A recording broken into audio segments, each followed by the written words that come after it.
Le député de Rivière-du-Nord à la Chambre des communes, Réal Fortin, salue l'investissement réalisé dans le cadre de l'initiative pour la création rapide de logements, ICRL.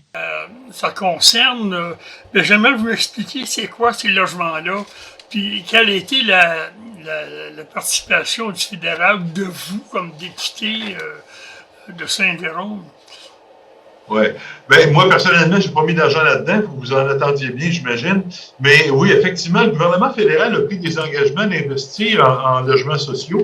En fait, si on remonte à quelques années en arrière, il y avait un investissement récurrent du fédéral qui a été arrêté, je ne me souviens plus, je pense que c'était en 2008 ou dans ces eaux-là. Là. Et là, depuis l'époque, il n'y avait pas eu d'investissement en logement social. Alors, on avait des problèmes avec ça. Et là, l'été dernier, durant la campagne électorale, le gouvernement fédéral a dit « on va réinvestir, on s'engage à réinvestir ». Et là, on parlait de 2,5 milliards sur 7 ans, là, qui est l'entente qui a été conclue avec Québec. Et c'est dans le cadre de ce réinvestissement-là qu'on a les investissements là, qui sont annoncés dans le communiqué de presse que je vous avais envoyé.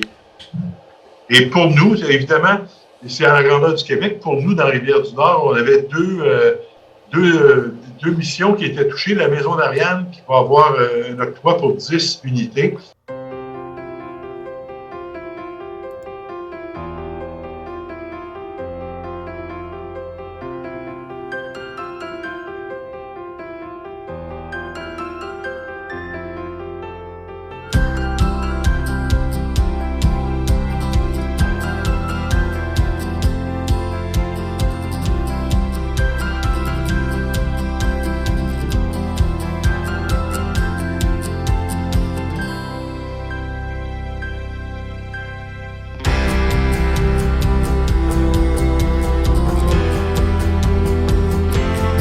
Et la maison Oxygène qui va en avoir pour 4 unités.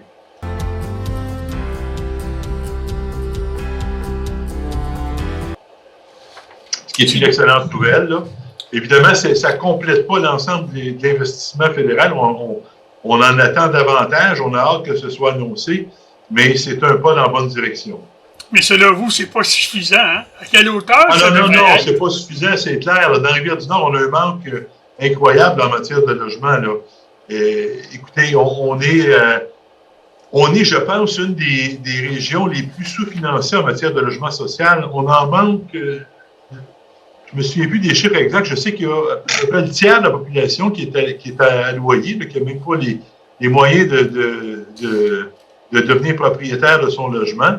Et les loyers augmentent sans cesse. On est l'itinérance au centre-ville de Saint-Jérôme qui prend de l'ampleur continuellement. C'est un problème majeur sur lequel tout le monde, autant au municipal qu'au fédéral, au provincial, tout le monde se penche là-dessus et cherche à trouver des solutions.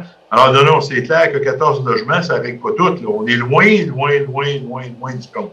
Mais je dis simplement que c'est un pas dans la bonne direction. On est content de ça, puis il faut le reconnaître. Là, parce que il ne faut pas juste parler des mauvais coups, il faut aussi reconnaître les bons, ça en est un bon. Et je suis assez fier de l'équipe avec qui je travaille. Là. Il y a 5 personnes qui travaillent avec moi au bureau. Et je vais vous dire que si ce n'était pas de ces 5-là, je ne sais pas qu'est-ce qu'on ferait, mais il y a des gens qui s'occupent des dossiers en immigration qui travaillent à temps plein là-dessus. Il y a des gens qui s'occupent d'accompagner les organismes. Il y a de l'ouvrage à temps plein là-dessus. J'ai Amélie ici, qui est mon adjointe parlementaire, c'est la colline à Ottawa, il y a des journées de fou, bien souvent. Alexandre qui gère tout ça, Isabelle qui est à la gestion administrative et à l'accueil, puis tout le monde travaille fort. Et une chance, encore une fois, que toute l'équipe est là. Ça nous permet de livrer la marchandise. Je suis bien content de ça. Bien entouré.